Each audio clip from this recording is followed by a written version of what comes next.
আসসালামু আলাইকুম। ডেলি প্রবাসী নিউজে আপনাকে স্বাগতম। সুপ্রিয় দর্শক, দেশ এবং প্রবাস যেখান থেকে যুক্ত হয়েছেন আপনাদের সবাইকে জানাচ্ছি আন্তরিক শুভেচ্ছা।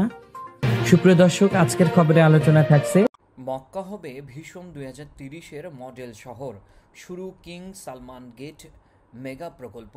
জানিয়ে দেব এই খবরটি সম্পর্কে বিস্তারিত সংবাদ। পুরো ভিডিওটি দেখে বিস্তারিত জেনে নেবার অনুরোধ থাকলো। সৌদি গেজেটের বুধবার প্রকাশিত প্রতিবেদনে জানানো হয়েছে, মক্কার ঐতিহাসিক হারাম এলাকায় ঘিরে শুরু হচ্ছে বিশাল উন্নয়ন প্রকল্প।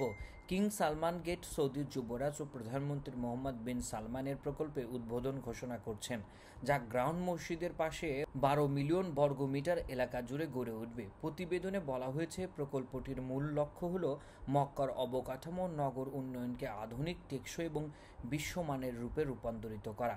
এখানে থাকবে আবাসিক ভবন, সাংস্কৃতিক কেন্দ্র, আধুনিক সেবা সুবিধা এবং প্রায় 9 লাখ মুসলিম এর জন্য নামাজের জায়গা।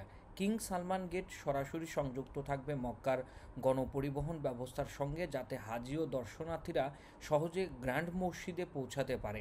আধুনিক স্থাপত্যে নির্মিত হলেও প্রকল্পটি মক্কার ঐতিহ্য ও সংস্কৃতি পরিচয় অক্ষুণ্ণ রাখবে।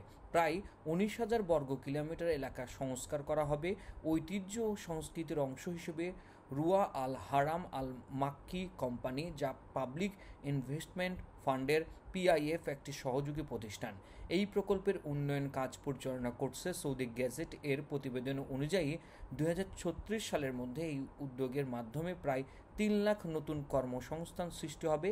এই প্রকল্প বাস্তবায়নের মাধ্যমে সৌদি আরব শুধু মক্কার অবকাঠামো নয়, হাজিদের অভিজ্ঞতাকেও নতুন উন্নতায় নিয়ে যেতে চায়, যা ভিশন 2030-এর অন্যতম লক্ষ্য। এতক্ষণ আমাদের সঙ্গে থাকার জন্য অসংখ্য ধন্যবাদ। পরবর্তী সংবাদ দেখার আমন্ত্রণ জানিয়ে শেষ করছি এখনকার সংবাদ। প্রতিদিন সৌদি আরবের গুরুত্বপূর্ণ খবর জানতে ডেলি প্রবাসী নিউজ ইউটিউব চ্যানেলটিকে সাবস্ক্রাইব করে পাশে থাকা বেল বাটনটি প্রেস করে দিন, যাতে করে সৌদির পরবর্তী কোনো খবর মিস না করেন।